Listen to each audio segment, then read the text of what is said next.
Morning, everyone, and welcome to your Friday morning treat. This is Town Cry with your Town Crier, Winston Wright, UIC Vice President for the County of Cornwall. Now, I'll get straight into it because I know your Fridays are busy and you choose to spend it with us, and we really appreciate it.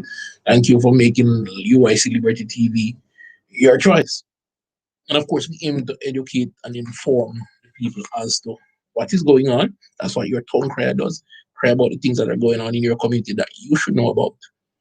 Okay? And UIC Liberty TV aims to enlighten you as to what your choices are, what your rights are as it pertains to your government's action. Now, last week I spoke to you about our interaction with the Office of the Public Defender. We questioned why the public defender is telling us that they can't bring action in the courts to clarify the position of the government when that is their duty because their budget is limited. When they have asked for this year $141 million to do their bidding. So I told you that I want to know what's going on with the Office of the Public Defender and that we will ask the public defender, a citizen of this country, to provide information as to your finances, and we have done that. So I want to get back into the discussion that we've been having with the public defender to share with you the last email, that one that I shared after they sent that letter saying that they won't take our action, and the president's follow up as well. So when they sent their letter to me, I decided, all right, I need to find out what is going on. So I wrote to the contact person in the office. I said, I have noted the response conferred by the OPD and acknowledge the right of the holder of said office to act as communicated. I, however, disagree with the OPD's reported assessment of the legal veracity of the position and interject that the proposed action in the courts is to test legal arguments on this matter. The Constitution claims unambiguous superiority in law, and as such, I find the reasoning in the communique disingenuous. I did note the line as to the limited budget of the office, which is the most telling part of the missive. Many Jamaicans criminalized by the unlawful state action in recent times will believe that the OPD lacks the legal fortitude and political will to act in question of the state of the status quo, sorry, and the government that holds its purse strings. The OPD's mandate to be in the service of the Jamaican people, whether they support this position or not, whose tax dollars employ the members of said office, is being shortchanged by the unwillingness to act. The long and short of it is that the OPD is creating a narrative of irrelevance and favoritism. I urge your reconsideration to avoid damaging the reputation of said office with common folks. No, they have not responded to that. And shortly after I wrote, the president of the UIC followed up. Since there is factual merit to Mr. Winston Wright's claim, could you outline in more substantive details to us why the OPD sees no value in pursuing redress in human rights constitutional breaches in the nation's courts? That's our president's question to them. And again, they have not responded to that. Now, these are people that work for you and I. These are people that their job is to be there for you and I. Now, let me share with you this. When the OPD took office, he's, she's one of those persons who goes before the Governor General and swear an oath to this country, an oath. And I mean, these days, I guess people don't think that is anything. But listen, I, and this is the oath, right? This is what she's swearing to the people of this country. Okay? I, whoever the OPD is, to be, do swear that I will be faithful, which means true, be true, and bear true allegiance, bear loyalty to Jamaica, that I will uphold and defend the Constitution and the laws. Constitution, which we claim was breached by the government, which they are refusing to uphold, which she swore to do. And to show you, it mentions constitution and laws separately. A telling indicator that the constitution is separate from the laws in legal standing, which we claim. And that is why my email just now said that the constitution claim an ambiguous superiority, meaning it is bigger than any other law in the land. You understand? That is why that is a document we refer to when we talk about your rights. And we do, the UIC believes that this constitution is flawed and intend to give you a proper one which affirms your sovereignty and your individual right to choose for yourself without the government infringing on your rights. Affirm your property rights, affirm your personal rights, your right to life, liberty, and protection from the state. Everyone equally. But so the oath continues. So after she swore to uphold the Constitution and laws of Jamaica, and that I will discharge faithfully, thoroughly, and faithfully the office of the people, so help me God. So she just said she'll do it thoroughly and fairly. No, if she's telling me that my case has factual merit, the case I'm proposing to bring on behalf of the people have factual merit, and she's refusing to bring it forward, that doesn't sound like she's being thorough. It doesn't sound like she's being fair, does it? So right now, she's in violation of that oath that she took. Every one of us, the millions of Jamaicans that she swore to. And yet she's a holder of public office, and there's something wrong if you can't tell that holder of office who is derelict in duty, refusing to carry out her duty, to leave office. Is that the kind of people you want representing you? Isn't it time you have your destiny in your hands where you can tell these people to leave office if they refuse to act? So, you hear the oath that she swore to be faithful, to bear true allegiance, to conscientiously or thoroughly, to impartially, otherwise fairly or neutrally discharge her responsibility to the people. She hasn't done that. So what more do you need? Well, let me give you the rest that you need. Let me give you the finances of the office to see if the lie they try to tell, because they don't know that Jamaicans are educating themselves as to the ways that the government beguiles and lies to you. They don't know that we're getting wise to them. They don't know that we're reading now, because they remove civics from the school curriculum, so the students and persons who are interested in knowing don't know how government function, so they can challenge them on the lie.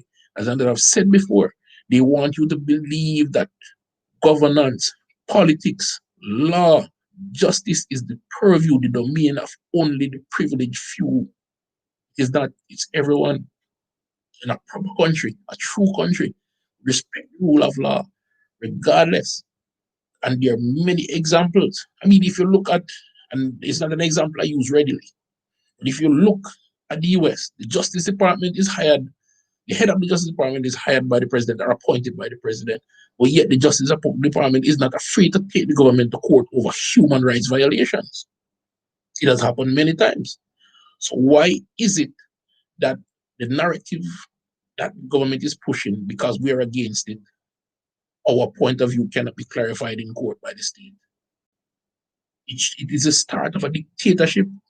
For those of you who don't know what a dictatorship is when your country is taken over, the powers of the state is annexed by someone and used for other than just reasoning, used against the people, and locking up youths in prison for up to 13 months without trial, and then contesting that your position is right because you want political expedience to solve a problem that you created, you and your predecessors created. Sound like a dictatorship to me. How can you want to deprive citizens of this country of their freedom without due process? If these people are wrongdoers, there are due processes in place to bring them to books. Why not use it? You're going to use your police state to lock them up instead. So if they can do that to these youths, what will stop them from doing it to your nephew, your son, your brother, your cousin, your daughter, even your grandchild? What is to stop them? When does it stop?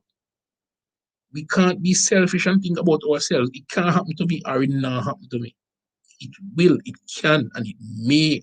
And it is that possibility that should drive fear in you, and that fear should have you cower under your bed. That's not what Jamaicans are about. But to stand up and speak definitively, firmly, and as we like to say, with a water in your mouth. That is what the town crier is doing, is telling you what you need to do. So she has failed her oath, abandoned the people for political expedience. And as the philosophers would say, she has sacrificed the people and her morals on the altar of political expedience. I just like how that sounds. Long and short, dash away like a yesterday garbage. But let me tell you some more about what the OPD office is supposed to do. What the Office of the Public Defender does, and this is straight from them. Okay? The primary role of the public defender is that of investigating allegations, complaints that are lodged by persons aggrieved by the state or statutory body. And they're statutory body, by the way. At least I think they are. Are they? Well, I clarified that for you. But anyway, they are arm of the state, and they have aggrieved me. So I probably should report them to them. Oh, I already did. I sent that letter, and I'll read a letter for you shortly. So they are to help by investigating allegations against the state and state agencies. This entails not only interviewing persons, making allegations, or collecting documents from that person, but the Office of the Public Defender is obliged to put the points to the state or statutory body, giving them reasonable time within which to respond. They didn't say to me that they put the points to the Office of the Prime Minister or the Cabinet. Any of the points I raised, they just said they're not going to pursue it because it needs to be clarified in court. And as I said last week, there were other ways. Get the parties to talk. I did say this last week. Enforcement tools. So this is how they can get these government agencies to comply. Assist us to carry out our investigative duty. We are empowered to summon an individual who we think has information that is relevant to an investigation. Additionally, the public defender has the power to enter premises from which an authority appears to for the purpose of inspecting documents in the possession of the authority. If this is necessary to prevent or detect a crime, or if it is necessary to protect the right or freedom of any person. Freedom was what I wrote them about, and protecting mine. And they haven't gone to any premises, at least they haven't said that to me. They haven't summoned anyone, they haven't said that to me. They just outright dismissed it. The only thing they asked was, what do I want them to do, since the court is the only place it can be clarified? And I said, let us take the matter. The court is documented. I read that for you last week, and they have the emails too, so they can't deny that. But they haven't done any of that. Because what? They don't intend to live up to their oath. They don't intend to live up to their obligations. And I read in their budget where they want to make the Office of the ODP recognizable throughout the island by a certain date. They're opening offices all over the island. But if they're opening offices to defend the freedoms of the people and they get to select the freedoms that they defend, what is that? That don't sound like the Office of the Public Defender is relevant, is it? Is it another irrelevant office, like what, the political ombudsman who does nothing to solve the political issues of the country, the tribal politics of the country, a toothless office of government? That's all it is. Well, you decide. You decide if your $141 million should fund an office like this, or if the office is necessary, if this should not be an independent agency separate and apart from government that performs in this role, where there is no political leverage, no personal connections or anything, so they can execute their office out of their office without fear or favor. So you get to decide. And if you believe it is important, they have a Facebook page. Log on and let them know what you feel. Whether you're a UIC member or not, this is not about UIC, this is about Jamaica. UIC is not only here for members. We want everybody to join the UIC, yes, but we are here for the entire Jamaica. We need to educate our people to uplift themselves economically, empower our people to stand on points of law as they are. And when the UIC forms your government, we will create a constitution that empowers you in every way, remove all the bureaucratic red tapes and shortcuts that these politicians use to enrich themselves while in office. We don't have a history of bringing them to books for these things. There's only one politician, as we all know, that has gone to prison for personal enrichment, and none in recent history. While it's obvious from the multi-billion-dollar mansions all over the place and kids going to private schools in the US and all that, that these politicians are indeed enriching themselves at our expense with our tax dollars. So, I digress. So we know what the Office of the Public Defender is supposed to do, how they are supposed to do it, ways in which the public defenders can help you put matters right. So, at the end of an investigation, he may recommend to the authority that is involved, that the complaint, for example, he may recommend use his power and resources to make legal counsel available to aggrieved citizen if it is a matter that can only be resolved via the court system. That's what I asked. They haven't done that. What else could they have done? That the complainant be re-examined? They could do that too. Go to the government and say, look at the law, see if you had violated people's rights. Sorry. So, examine existing laws in the area and policy to make recommendations for legislative changes that will assist the sphere of the constitutionality and public law.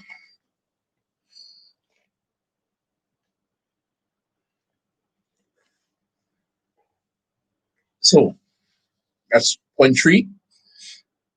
4, seek financial compensation or other forms appropriate. We're not looking compensation.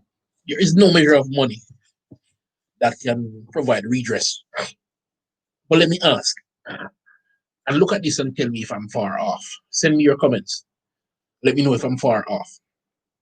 The agency of the government gets a complaint that the government has violated persons' constitutional rights, Jamaican citizens' constitutional rights.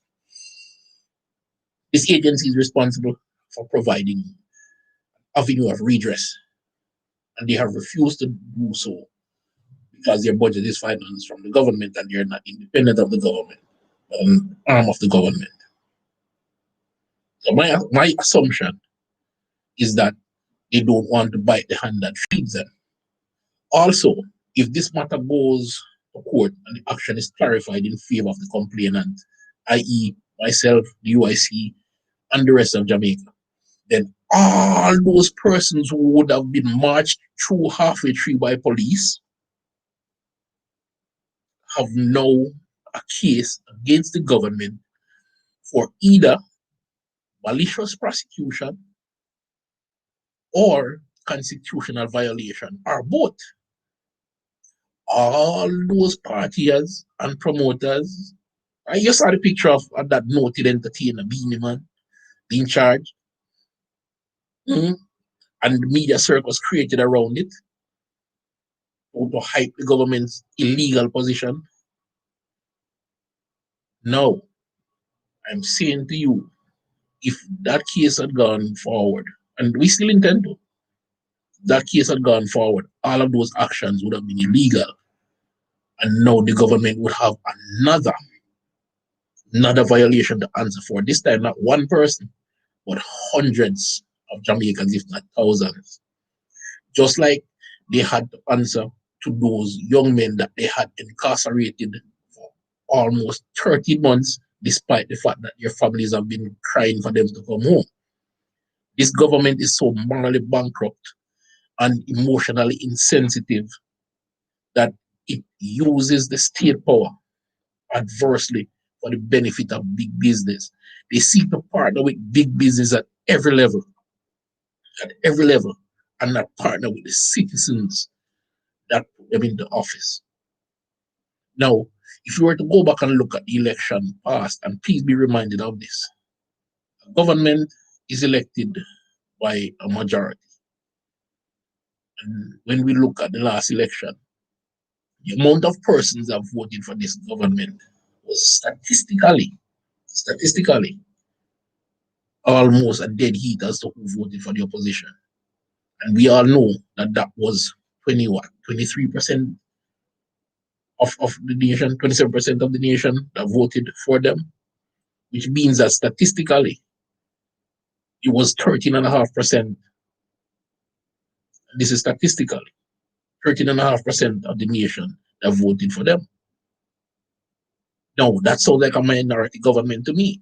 This government keeps forgetting that because persons are so disengaged from what's happening in the country because they believe that politics is a dirty game, that they have ceded their power to these people instead of understanding that you need to find true alternatives. A true alternative like the UIC, who represents a grassroots movement of people looking to rid its country of entrenched corruption. Okay, normalized corruption. Okay, corruption where people look at on a daily basis and say, "Oh, Jamaica, this man is not a normal place." You're right; it is not a normal place when you normalize corruption. And again, I'm not a corrupt person, so I wouldn't live in a place that normalizes corruption. That is why I'm here fighting for my kids, my country's reputation. Even if you don't want us amateurs in the UIC in your government, all we care about is that we have a government that respects our rights and act in accordance. So even if you don't want us, force your government to act better, hold them accountable, to hold their officers accountable, because they're accountable to you and I by virtue of our tax dollars paying for what they do and by virtue of we put them in office. Demand real constitutional change. When they talk about, oh, we're going to change the constitution, they're copying the UIC. They have seen our manifesto. So they want to dilute what we're doing. So they say, oh, we will change the constitution, but make sure that it is real change, not a face card that they slightly change. And if you notice, they don't create new systems until they find a way to undermine it for their rich friends. But make sure that just how we are standing up for your personal freedoms now with the UIC, you stand up for real change. But they won't change it because they're complicit in the crime that is plaguing us. They're complicit in the economic bankruptcy that is plaguing us. They're complicit in all that is unholy about this place. So they have no will, no moral authority to change it. But UIC does. Brand spanking new, unsoiled. Unsoiled by what goes on in Jamaican politics. And we stand for that change. And we want you to stand with us. We want you to stand with us. But before we have to end, I told you we're going to request their budget to find out what's going on with them. They requested $141 million as the Office of the Public Defender for those who are just joining us. $141 million they requested. So we want to know what they're doing with it, since they're telling us that what? They don't have money to take this to court to clarify for the people that put them in office. Attention, Mrs. Arlene Harrison Henry. Under the Access to Information Act of 2002, giving Jamaican citizens legal right to access some governmental documents, I hereby give notice of my intent to assert this right conferred under said legislation in the interest of vital and fundamental democratic principles to be upheld by this act. I hereby make the following request for information held by your office. 1. A listing of cases brought before the courts against the government or any agency of said government for breaches during the calendar year January to December 2020. Because if they want $141 million, they must be spending it defending Jamaican rights. So I want to know whose rights they have defended last year. 2. A listing of attorneys engaged by the OPD and the cost for the calendar year January to December 2020. If they have investigated cases, we'll know that. If they have brought cases to court, we want to see the attorney list, because I'm sure there's a tale to tell. Okay? Now, point 3, the last one. A copy of the OPD budgeted expenditure for the calendar year January to December 2020, showing all lines of recurrent capital and operating expenditure. That will tell us what they've done with the monies that they've gotten. So I told you that we would do it. And the UIC, being unafraid, has done it. They have 30 days to respond to this request. They have acknowledged receiving the request, and we await their response. The law does give them the right to request an additional 30 days. That's 60 days. And that's how the law is structured. What can we do? The UIC will change those laws because your government should hold no secret from you. The government should be open. That information should be on the government's portal, where you as a citizen go in, plug in your citizenship information, whatever it is, and you're given access immediately to whatever you need to know about your government, what they're doing on your behalf. That's the UIC's belief. Isn't that something you want to embrace? An open government that serves you, public servants actually acting in your interest, not hiring their wives or their husbands, not transferring millions to their partner, not stealing millions from the government, millions that the government even failed to ask back for as part of the complicity and duplicity in the crime, part of the ineptitude and mismanagement. If that is it, then you want a government like the UIC. And we are not career politicians beholden unto any special interest. We will create a constitutional republic that is non-partisan, meaning when a representative comes and speaks to you, he will have to be speaking to you from a point of service, not party lines, not party rhetoric, not party stonewalling. We will dismantle all of that, and that is why you're not hearing the UIC's language. They don't want you to know what is possible. We want you to realize. And as I said, even if you don't want to vote for UIC, which is a mistake, I'll tell you that, because you've seen the past 75 years. I remember when the bread was $2. I remember when it got to $10. Now I spend $200 on a loaf for my kids. Yes, that's the history of 75 years of mismanagement. Regardless of what they claim to have built, they have stolen billions more. Regardless of what they have claimed to privatize, they have stolen millions more. And it all served them. Their political ends, their political means. But join the town crier next Friday, where we'll cry some more about what is going on and show the UIC solution. Don't be fooled. The UIC solution to this bureaucratic circus is to dismantle the constitution that empowers them, that they have figured out how to abuse, create a constitution that is brand new, that you decide that you want. Constitution by you that empowers you, the people. The bureaucratic politicians that sit behind their desk and rob you blind. Apart from that, the UIC continues to educate its members, educate the public, educate anyone who wants to know, and invite you to join the Money Doctor, our president, Mr. Joseph Patterson, and his show, where he will bring financial intelligence of the common folk to a new level, because we aim to bridge the education divide in this country. Check out our channel, like, share, subscribe across all social media pages. You'll be prompted as to when these shows are on or when they're posted. Mr. Joseph Patterson, the Money Doctor. Also, Mr. Devon Thompson, our vice president, will be Middlesex, will be on with his show. It's yet untitled, but he intends to focus on the laws, how they're being applied, and what needs to happen to have them redressed, the kind of changes needed legally. On that front, we still appeal to lawyers. If you are a lawyer, if you know a lawyer, if you're willing to work in the interest of your country, UIC is still building, still recruiting, and we need your legal advice. Drop us a line, hop on our website, you see our platform, give us a call. We will follow up with you because we would love to have your legal expertise. There are several pressing issues that we want to bring forward that we need you for.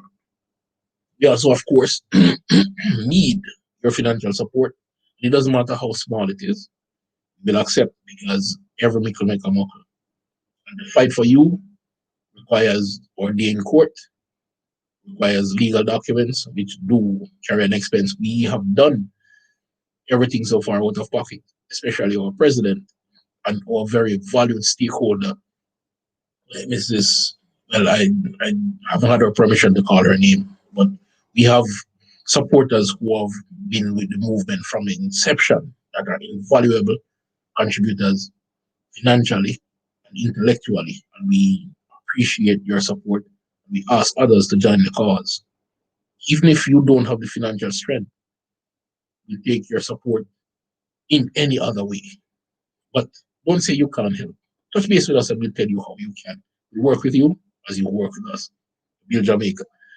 Check us out on all our social media pages, Facebook, on Instagram, on YouTube, on Twitter, UIC Liberty TV, and UICJamaica.com. We're all over, just waiting to meet you. Please join us, work with us. We're working with you. Stand with us as we stand for you. Thank you for sharing your Friday on UIC Liberty TV. The Town Crier will be back next Friday with another Town Cry. God bless.